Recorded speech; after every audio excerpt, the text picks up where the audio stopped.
Fala pessoal, tudo bem? Vamos aqui dar continuidade ao nosso curso de peças práticas, reta final para delegado de polícia do estado da Paraíba, falando um pouquinho sobre o nosso segundo simulado. Nesse simulado, a gente achou por bem gravar essa aula para fazer alguns apontamentos devidos para vocês, tá bom?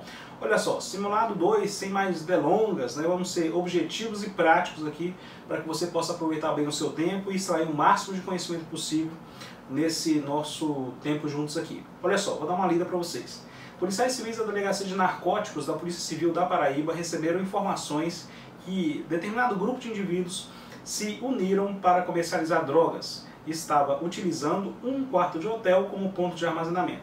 Durante as diligências, os investigadores receberam denúncia anônima na qual o denunciante relatou que havia grande quantidade de droga no interior do quarto em que estavam hospedados Locke e Daquem, de número 33 do hotel de luxo Colibri, localizado no centro da cidade de Campina Grande. O denunciante expôs também que a droga seria distribuída naquela madrugada. Diante das informações, policiais realizaram a apuração preliminar breve e constataram que realmente os indivíduos estavam hospedados no mesmo quarto e hotel, mas não residiam no local, só indo lá durante as madrugadas. Diante da situação, o delegado de polícia Thor, titular da Delegacia de Narcóticos, foi informado pelos investigadores das circunstâncias acima descritas. Considerando as peculiaridades do caso, o delegado, juntamente com sua equipe, se deslocou até o quarto de hotel descrito e, sem autorização do hóspede, ingressaram no quarto, logrando êxito encontrar e apreender mais de 3.000 comprimidos de êxtase e 20 kg de cocaína, sem a prisão em flagrante de qualquer pessoa. Com a apreensão da droga e instaurado o inquérito policial, Locke passou a fazer constantes ligações aos funcionários do hotel, inclusive ligou para o gerente e para a camareira, coagindo-os a não relatar em seus depoimentos perante a autoridade policial que ele estava hospedado no quarto objeto da ação. Coagiu ainda o gerente para que as imagens do circuito de gravações fossem destruídas. Os policiais não conseguiram elementos que pudessem identificar Daquem, sabendo-se apenas a alcunha dele, mas nem seu endereço foi possível até o momento encontrar. Em razão de férias do delegado titular, o inquérito passou a ser presidido pela delegada substituta Gamorra. Compareceu à delegacia de polícia o Dr. Gravata, advogado de Locke, questionando a licitude do ingresso no quarto de hotel, e disse à delegada que impetraria habeas corpus para trancamento do inquérito policial, pois a conduta dos policiais teria se dado apenas com base em mera intuição. Bem, na qualidade de delegado de polícia responsável, na verdade delegada, de polícia responsável pela condução da investigação, adote a medida pertinente ao caso em apreço, explicando no bojo da peça prática os seguintes itens. 1. A apreensão da droga pode ser considerada legal em conformidade com os precedentes dos tribunais superiores? O habeas corpus, caso impetrado, deve prosperar? 2. A medida cautelar cabível em relação a Locke e Daquem. 3. O destino que deverá ser dado à droga apreendida, nos termos da legislação vigente. Bem, vamos lá. Aqui eu acredito que vocês logo identificaram que se tratava de uma representação por prisão. Agora a questão que sempre suscita dúvida é qual prisão eu devo representar, professor? Prisão temporária ou prisão preventiva? Qual a diferença das duas? Olha, maturidade das investigações. Gravem isso, por favor, tá bom? Uma prisão, ela é feita, é cabível mais no início das investigações em relação a elementos que precisam ainda ser desvendados no bojo do inquérito policial. Perfeito? Então, questão importante, prisão temporária é um instrumento do inquérito policial. Você precisa da prisão temporária para poder instruir o seu inquérito policial. E esse raciocínio tem que estar muito, mas muito aí, firme e claro na sua mente, tá bom? Prisão temporária é um instrumento para as investigações do inquérito policial. Se o inquérito policial ainda está no início, se você está iniciando as investigações, em raríssimas exceções, você vai colocar aí uma prisão preventiva. Mas se o inquérito policial está iniciando ainda, você vai representar pela prisão temporária. Regrinha, verifique, é crime que cabe prisão temporária? Pense logo na prisão temporária, tá bom? Agora não é porque o crime está no rol da lei de prisão temporária ou no rol da lei de crimes hediondos que você vai colocar automaticamente prisão temporária. Tem que fazer uma segunda análise. O crime está na lei de prisão temporária, está ele constante no rol da lei de crimes hediondos, que são os crimes em que a prisão temporária é cabível. acenda uma luz vermelha em relação à prisão temporária. Faça um segundo filtro. As investigações estão no início, faça a pergunta para você mesmo, que você vai fazer essa pergunta diversas vezes quando estiver exercendo a profissão. Eu preciso da prisão temporária para poder dar continuidade à minha investigação? Se a resposta for positiva, faça prisão temporária, tá bom? Faça prisão temporária. Utilize esse raciocínio. Imagina assim, eu preciso, para representar pela prisão preventiva, de indícios suficientes de autoria. Se eu não tenho ainda indícios suficientes de autoria, eu preciso representar por uma medida. Para ter esses indícios suficientes, essa medida é a prisão temporária e não a prisão preventiva. Beleza? Primeiro ponto que a gente tem que deixar bem claro para vocês. Segundo ponto, se o enunciado da questão, isso os nossos enunciados em questão de concurso público, isso é muito relevante, tá bom? Se apresentou uma série de itens para vocês, façam lá no rascunho que vocês estão fazendo esse checklist para que vocês não esqueçam nenhum item no momento de fazer sua peça prática. Coloca o seu checklist. Aqui no caso nós temos 3 perguntas. A apreensão da droga pode ser considerada legal em conformidade com os precedentes de tribunais superiores?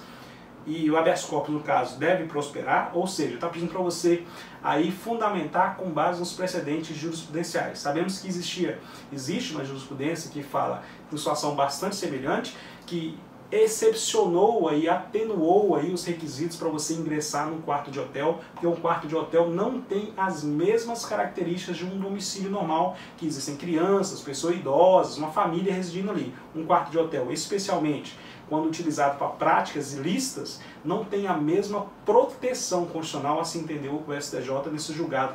Nós deixamos aí para vocês no material de apoio, no padrão de resposta desse nosso simulado, tá bom? Então essa diferenciação era importante, a gente trabalhou a jurisprudência junto com a prisão temporária aí para vocês. A prisão é legal? A prisão não, a apreensão da droga, o ingresso no quarto de hotel é legal, está em conformidade com os precedentes de tribunais superiores? Sim, existe uma jurisprudência que fala exatamente aí um caso bastante semelhante ao que nós apresentamos para vocês, tá bom? Então é importante, façam esse checklist. Tem perguntas no seu enunciado, não esqueçam de responder essas perguntas, tá bom? Checklist aí, primeira questão, coloca lá a resposta sim, de acordo com os precedentes dos tribunais superiores. Se lembrar que é do STJ, coloca STJ, se lembrar que é do STF, coloca STF, se não lembrar, coloca apenas de maneira genérica, né? Dê aquela saidinha esperta, de acordo com os precedentes jurisprudenciais dos tribunais superiores.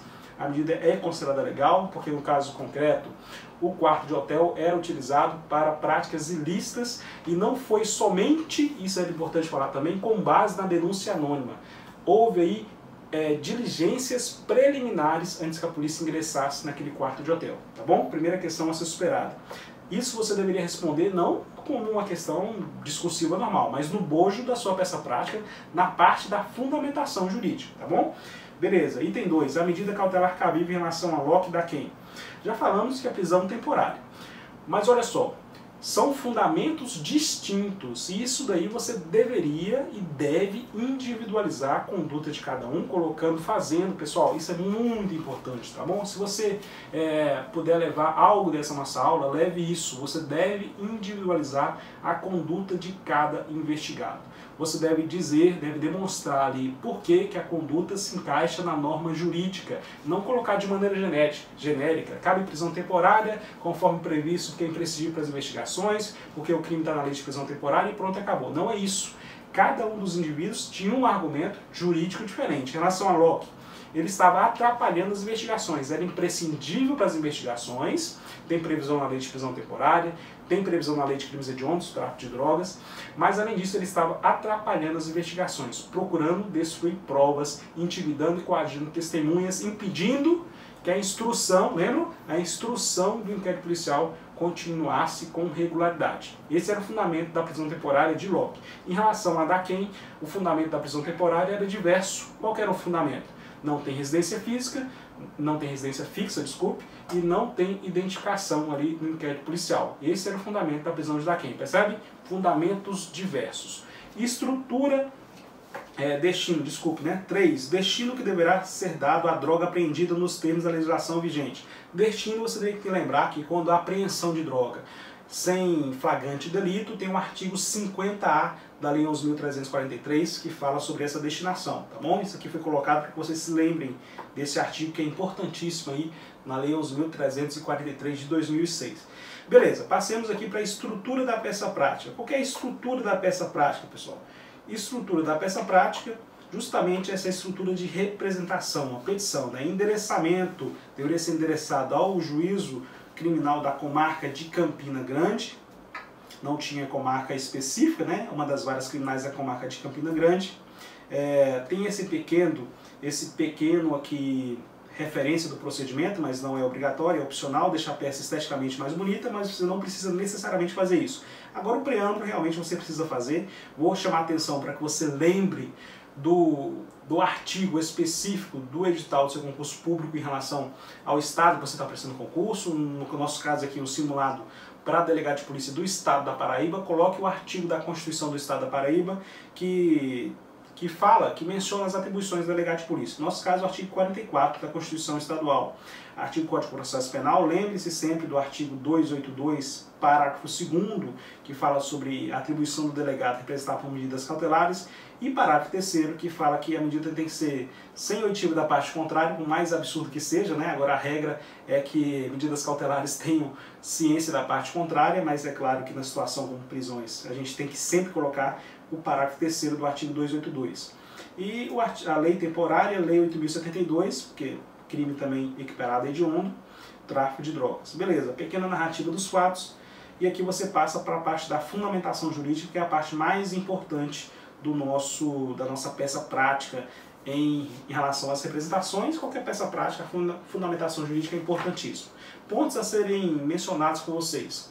Lembrem-se aí de demonstrar os pressupostos gerais das cautelares. Quais são os pressupostos gerais das cautelares em relação às prisões? Fumus comissi delicti. Onde estava, no caso concreto, a fumaça que existiam, assim, os indícios que um crime estava sendo praticado? É claro que na apreensão da droga, os 3.000 comprimidos de êxtase e a quantidade apreendida, 20 quilos, né, de cocaína. Então, a fumus comissi delicti deveria ser demonstrado pela apreensão da droga. É claro que aí existem indícios suficientes, prova da materialidade do crime e indícios que um crime está acontecendo ali, o tráfico de drogas. Então você deveria encaixar isso na sua peça prática no momento da fundamentação jurídica, tá bom? Demonstração das fundadas razões, e aí gravem essa expressão em relação à prisão temporária. Fundadas razões de os representados terem cometido os crimes de tráfico de droga e associação ao tráfico, porque eles se associaram também ao tráfico, aí, já que tinham 2 indivíduos associados aí. Depois, lembre-se de periculo libertatis, né, em relação a Locke, em relação a Daquem, e o fundamento era diverso, como eu acabei de falar para vocês. Perigo na liberdade. Perigo na liberdade de Locke, porque ele estava ameaçando testemunhas e procurando destruir provas, aí, as gravações, no nosso exemplo que a gente deu para vocês. Daquem, em relação à falta de qualificação dele, é o fundamento da prisão temporária que dá o periculo libertatis dele. Beleza? Lembre-se de individualizar as condutas. Aí tem a questão da droga ser distribuída em 30 dias, conforme o artigo 50A da Lei 11.343 de 2006. Considerações sobre a apreensão da droga, que é importante falar, esse julgado do STJ, que eu não vou ler com vocês, mas leiam com calma, que está aí no padrão de resposta, para que vocês leiam, né? Demonstração da licitude da entrada dos policiais sem autorização judicial, aquele comentário que nós já fizemos no início da aula com vocês, a respeito da diferença entre um quarto de hotel e uma residência que é habitada por uma família. O STJ fez essa ressalva no HC 659527 de São Paulo, informativo 715. Tá bom? Tá no material de apoio para vocês. Nosso objetivo aqui não é ficar fazendo leitura simplesmente de enunciado, né? Mas sim explicar a matéria para vocês. Depois, lembre-se aí no pedido de representação pela prisão temporária, lembrar que o prazo em relação aos crimes hediondos equiparados é de 30 dias, tem que colocar então prazo na prisão temporária. Lembre-se de colocar o prazo lá na parte do pedido da prisão temporária, tá bom? Fundamentando aí no artigo 4º, no parágrafo 4º do artigo 2º da Lei 8.072, se for crime hediondo ou equiparado hediondo. Um artigo também que deve ser memorizado por quem quer passar para delegado de polícia. A Lei de Crimes Hediondos, que estende o prazo da prisão temporária de 5 para 30 dias renováveis por igual período em caso de extrema e comprovada necessidade. Lembrem-se também na parte lá final do pedido, pode colocar só na parte final do pedido, não tem problema, geralmente é colocado aí mesmo. Solicitação para que a medida seja concedida sem oitiva da parte contrária, conforme previsão no artigo 282, parágrafo 3º do Código de Processo Penal. Lembrando que a prisão temporária tem oitiva do Ministério Público, prisão preventiva não tem essa previsão legal em relação ao oitiva do Ministério Público, apesar de ser praxe o juiz conceder oitiva ao Ministério Público, sim, conceder prazo para que o Ministério Público se manifeste a respeito da necessidade da prisão preventiva, mas não tem essa previsão expressa no Código de Processo Penal. Pelo contrário, em relação à prisão temporária, expressamente prevista lá no artigo 2º, parágrafo 1º da Lei 879/60 de 89, que é a Lei de Prisão Temporária. Logo a data, no caso, o delegado de polícia, que é a Gamorra, e se tiver esse nome lá, se tiver algum nome da autoridade policial, você deve colocar também no finalzinho da sua representação, tá bom? Então são essas considerações, lembrando que vocês têm que individualizar a conduta se quiserem tirar uma nota boa no dia do seu concurso público. Lembre-se também em relação à diferença de prisão temporária, prisão preventiva, prisão temporária no início das investigações, um instrumento para que você consiga investigar. Por outro lado, prisão preventiva, você já tem prova da materialidade do crime e indício suficiente de autoria. São momentos completamente diferentes, tá bom? É isso, abraço, sucesso, bons estudos e até o nosso próximo encontro.